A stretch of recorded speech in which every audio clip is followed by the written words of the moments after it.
Peace, y'all. This your girl Nicole, Sister Midwife. It is Monday, January something or another. I'm not really sure. And we are coming in live for the second edition of Sister Midwife's Monday Musings for 2021. I was listening to my recording from the other day. How y'all doing? Glad you're joining in. I was listening to my recording from the other day and realized I was saying this was the first live of 2001 or something crazy. I had the year messed up, but it's all good. We know what year it is. Whoo! So this is the second live of 2021, January something or another, like I already said, because I don't know, I think it's the 25th. And tonight I want to talk about being a nurse. What does it feel like to be a nurse? Do you have to become a nurse before you become a midwife? What is that connection? And really, for myself, I want to share with you some of the positive things, some of the pros of being a nurse, particularly being an OB nurse, a labor and delivery nurse, before going into midwifery school. Now, before I get started in talking about all of that, I do want to just like say for absolute sure, you do not, I'll say it one more time for those in the back. You do not have to be a nurse before you become a midwife. That matters not if you want to be a nurse midwife and work in the hospital or birth center, whether you want to be a certified professional midwife doing birth center and home birth, whether you want to be a traditional midwife doing birth center or home birth, licensed or unlicensed, whatever. It doesn't matter what kind of midwife you want to be. It is not a requirement for you to become a nurse before, or to work as a nurse before you work as a midwife. My path and my journey took me on the nurse midwifery route because my undergraduate degree was in nursing, and so it was a natural trajectory for me to go from being having a bachelor's in nursing into becoming a midwife, and I was already working in the OB unit. But that is not the path that everybody has to take. I'm not going to get real deep into that right now because I don't want to leave any programs out, but there are nurse midwife programs that you can enter with a bachelor's degree in anything.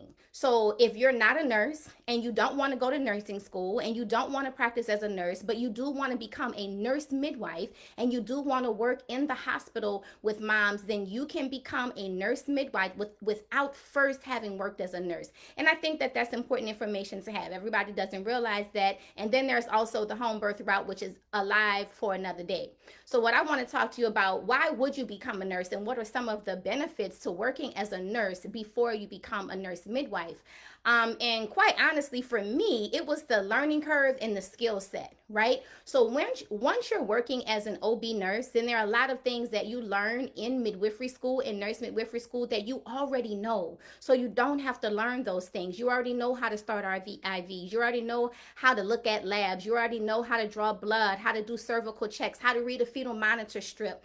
These are skills that for some people are difficult to learn. They're not difficult for everybody, but they certainly are skills that are necessary to be a nurse midwife, particularly a hospital midwife. So if that is your goal and that is your vision, and if that is where you want to serve and how you want to serve, you want to make sure that you just keep that in mind. I know that some of the people who I was in school with, a couple of the people who I was in school with, they were nurses, but they had never worked OB.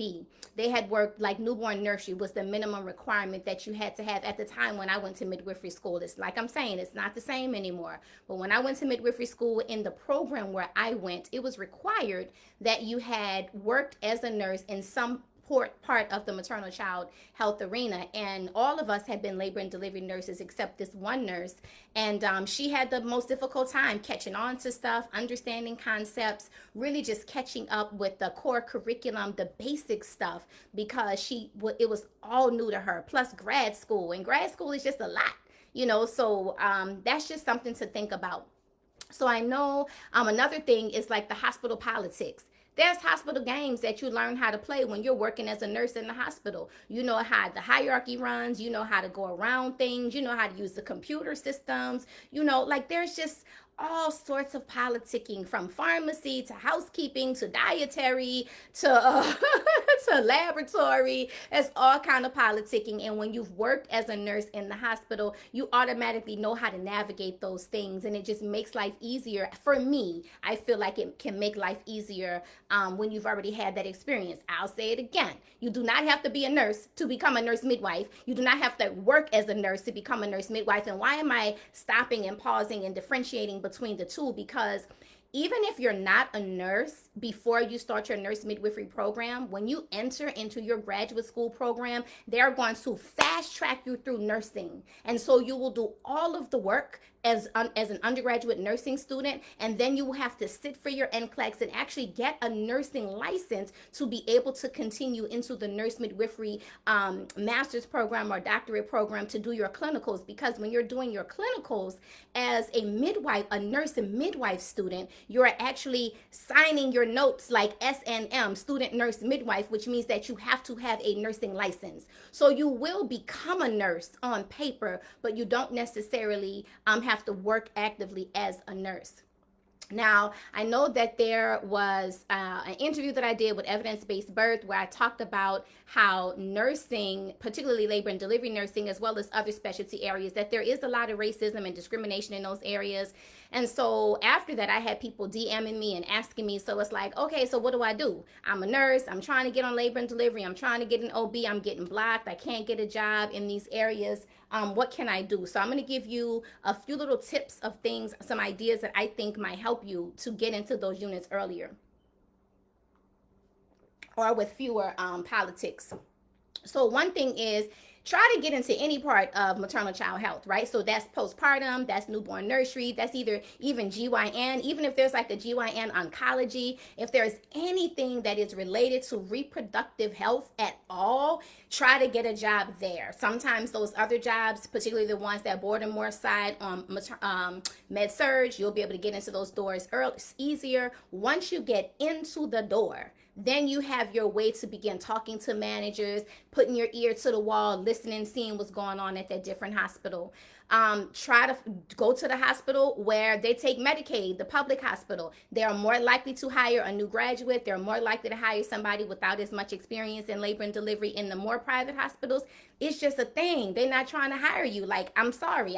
If I was the manager all day, girl, you got the job. But I know what it is, and I know how it typically has been in a lot of places. So start off in the public hospital if you can. That's another way to do it. Another suggestion is to join the pool. Join the pool at the hospital where you already work. Join the pool at the public hospital. Maybe you join the pool and you join as med surg, right? But after you work a couple of shifts and they like you, it's like these little games we got to play. And you say, look, Janice, listen. I know sometimes they're short up on postpartum, up on mother baby. If they ever need somebody, you can always put me down. I'm happy to work that area. Maybe one night you're doing your pool shift on GYN, or you're doing your pool shift on the med surg or a tele step down unit or whatever. And on your break, you take a walk to the labor and delivery unit. You take a walk to the postpartum unit. Trust me, postpartum always be needing a nurse, an extra nurse. And a lot of times when they're calling agency and pool nurses, those nurses never want to work postpartum for whatever reason. It's like, God forbid, you have to look at somebody's lochia, look at somebody's blood, check somebody's blood pressure, and give some Percocet.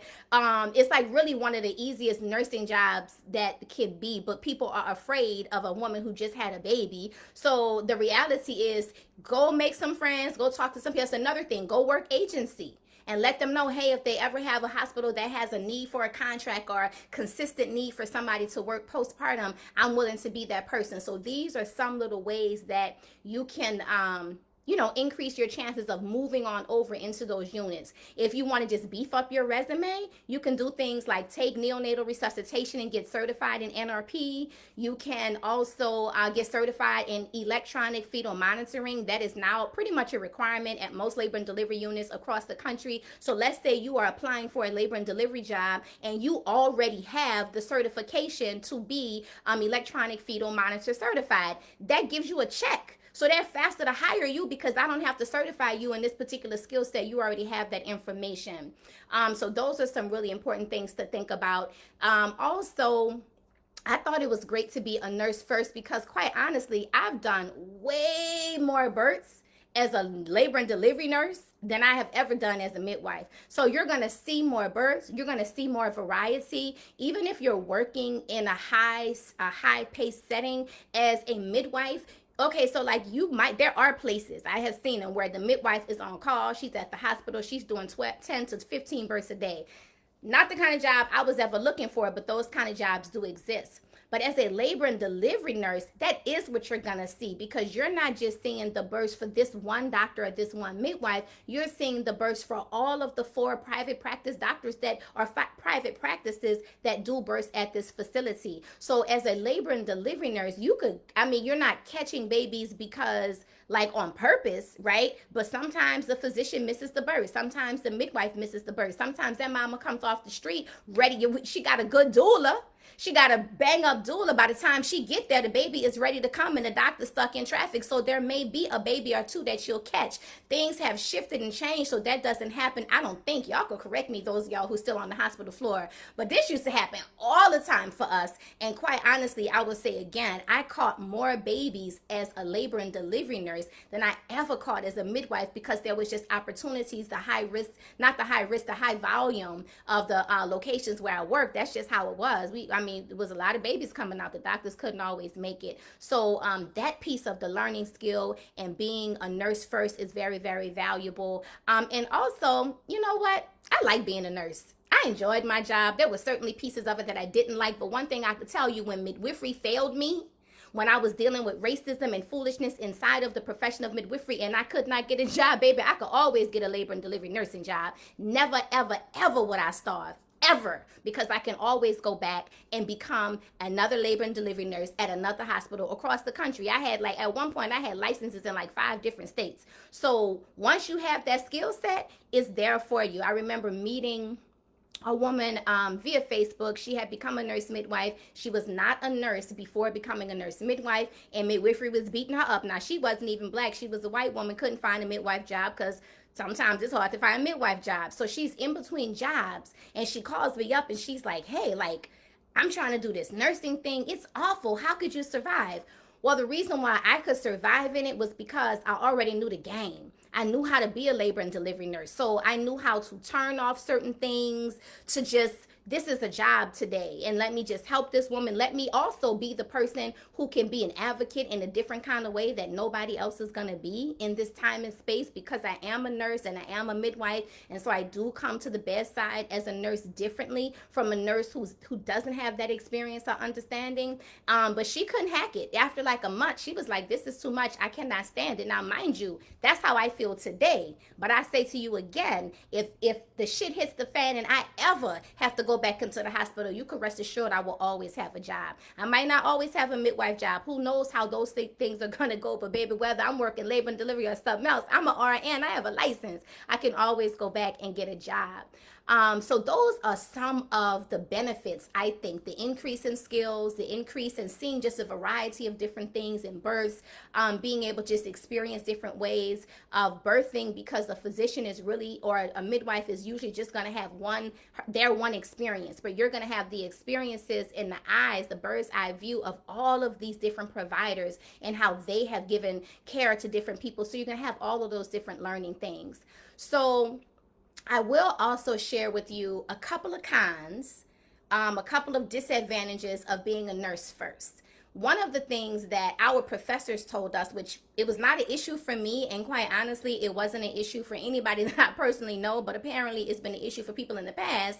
Sometimes you want to fall into your nurse role. And so for some people, it's a difficult transition from being the order taker to being the order giver, from being the receiver of the information to being the person who has to actually evaluate the labs and make the decisions about the care for the mom. But I feel like in general, whether you're a nurse or not, that's just a new thing that we all have to learn. And for me, I felt like it wasn't, it didn't put me at a disadvantage, because what it did was it allowed me to be able to operate. As an example, let's say I have a patient who needs an emergency crash cesarean section. I have this patient, I don't have to just sit back and rely on the nursing staff to get her ready, prepped to go to the OR. I knew her abdomen needs to get shaved. I know she needs the grounding pad. I know she needs a Foley. I know she needs this IV. I know she needs blood tubing. I know to get the filter. I know how to do these things. And so I can actually help move my patient who I'm taking care of quickly and more efficiently into the operating room in an emergency. So yeah, that could be an issue, but for me, like I said, it was never really an issue. And then I will say that there is the thing of sometimes unlearning. So when you're raised in, and I'm saying raised because that's how I felt like I was raised up in nursing, right? When you're raised up in nursing in a high risk environment in particular. Now, if you're raised up as a nurse in an environment that allows you to see the whole continuum of obstetrical care from low risk things to high risk things, and you have that balance, and so you may not have this issue. But I got raised up in a high risk labor and delivery unit, and so my mind naturally has always gone clinical, medical. And so making the shift to natural birth and making the shift to home birth and making the shift to that makes me understand. Like, I think about people who, when I was working as a midwife in Mississippi, I'll give you one example. There was a midwife I was working with a patient I was working with in Mississippi. She was 5 centimeters. She got the 5 centimeters dilated. Her bag was intact, and she just stopped laboring. Everything stopped. I was like, okay, I don't know what to do. This is crazy. I was in a facility where we didn't give Pitocin. Her baby's head was too high, so I didn't feel like rupturing her membranes was safe. Never dawned on me to do nipple stimulation or with a pump or with her hands. That didn't dawn on me at all. So I took her off the monitor. I told her to go to sleep. I did feel comfortable doing that. And I was like, we'll just see what happens overnight. So she walked, and then she went to sleep. We wake up the next morning. She's still not in labor at all. I transferred her to the hospital. And by the time she got to the hospital, her labor had kicked in and she was having her baby. But for me, as a midwife with little experience and with my clinical medical, oh my gosh, she's been 5 centimeters for so long, I didn't know what to do. And I didn't have preceptors who supported just, let's wait and see what happens. Now, I probably would have sent the girl to her house. There's no way I would have transferred this lady. There was nothing wrong. Her labor just stopped. We would have had a talk. I would have gave her some food. Like, there's just a whole different way I would approach that now that I have been able to sit with, learn from, talk to home birth midwives and been a part of the home birth community. Like, it has shifted me. So there are certainly things that you think about in your nursing mind that can sometimes stop you from accepting, observing, and just being at peace with the process. But that is something that you can overcome if you choose to. So let me see, y'all. I think that's about it that I have tonight. Do I have any questions about being a nurse midwife, about working as a labor and delivery nurse, about becoming a nurse, about getting a job in labor and delivery, anything like that? If you have a question right now, is that time before we clock out of here for this evening. Oh, while y'all are thinking of your questions, I just got to tell y'all, so last week when I did my Monday Musing, I already knew that this was happening, but I couldn't talk about it because it wasn't scheduled to happen until Tuesday. Like, I think it must be something in all publications. I remember back in the day, all of the new albums would come out on a Tuesday. Yeah, I said albums. So all new albums would come out on a Tuesday, then all the new CDs would come out on a Tuesday. So maybe there's a publication thing. But what I do want to say is, I have gotten so much beautiful, wonderful love and congratulations and everything since this Essence thing came out. And I just want to say thank you to everybody. I'm talking my Georgetown crew came out, my McDonough 35 crew came out, shouted me out, my doula crew, the midwife crew, like my graduate school people. Like, I saw people coming out the woodworks, my original nurse teachers from University Hospital on Perdido Street. Like, everybody was coming out and shouting me out and giving me love. And so, man, I was in here crying multiple times, just overwhelmed with the excitement to just receive it. So thank you to everybody who, just shouted me out and gave me love and sent me a text or gave me a phone call or shared my post or whatever about the Essence thing, because it just felt really good. And yeah, sometimes, we're out here, thank you, we're out here doing this work, and I mean, I don't know. It's not like a movie. Like, it's not no Grammys for midwife work or for doula trainers or nothing like that. You know what I'm saying? Like, we just be out here moving, doing it.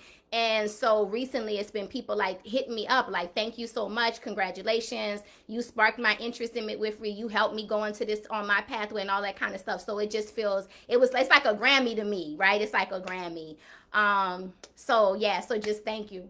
So I have a question that came through on Instagram. It says, what's the best way, document-wise, to hand off to a CNM from a home birth? Like, what do you find most valuable? Gosh, the same, like, regular stuff. Like, what term or full. I guess if she's doing the home birth, we're going to assume that she's full term. But, like, why are you coming? Is this an immediate C-section? Or are we just coming because we need the epidural or some Pitocin? Like, we coming to rest? Or are we coming to deliver? That's what I want to know. And if we coming to deliver, I want to know, why are we coming to deliver? Do we have bad D-cells? Do we have a stuck baby? Is she complete? So yeah, I want to know how far she is. I want to know, is this emergency? Like, let's go get the OR set up. Yeah, just the basic stuff. This is a G1P0 at 39, and you like a regular report at 39 and 4 days, ruptured 12 hours ago, everything's good, afebrile, GBS negative, got to 8 centimeters, started having D cells, baby staying down long, like whatever. Like, I just want a regular report. Labs, if there's something significant. If not for me as the nurse midwife at the hospital. Like, I mean, if she's severely anemic or severely low platelets, I want to know about that. But I mean, if she's HIV positive, then she wouldn't be having a home birth. Like, so only if there was something very significant would I want to know that's going to impact. I can't think of anything other than being severely anemic or very low platelets that I would want to know in that moment. Is her blood pressure good? Vital signs stable. So yeah, just basic stuff. What other questions do we have? That was a good question though. In this, I think if we could have more conversation, communication, and continuity between home birth midwives and hospital midwives, some kind of way, man, that would be so valuable, because there are a lot of times when a mom is coming into the hospital doing a transfer, and it's not because there's a problem, but she got afraid, or she stalled out, or she just changed her mind, or, she's completely fatigued, she needs pain medicine, whatever, all of these different reasons. And it would be so much better if we could hand off from home birth midwife to hospital midwife. I think that's it, y'all. Thank you for joining. We'll be here next Monday for another Monday Musing with Sister Midwife. If you have a topic that you would like me to cover, something that you wanted me to talk about, let me know. And that's so great. You do mock transfers with the birth center all the time. Like, yeah, we have to. And that's another thing. If you are a home birth family, make sure you know your transfer plan. Like, a transfer plan is, like, we got to know your transfer plan. What hospital you going to go to? What hospital you going to choose? And I don't want that hospital. Sometimes you got to have 2 hospital choices. One hospital that is your immediate emergency hospital, and one hospital if everything is good and you just tired. Because if the hospital that you really want to go to is too far away in an emergency, we don't have time to go there. Now, I done got way off topic, because the topic tonight was working as a nurse and working as a nurse midwife, and what are the benefits to working as a nurse and a nurse midwife before you become a nurse midwife, working as a nurse and OB nurse before you become a nurse midwife. So I hope that some of the information that I shared was helpful, and I'll talk with y'all later. Peace.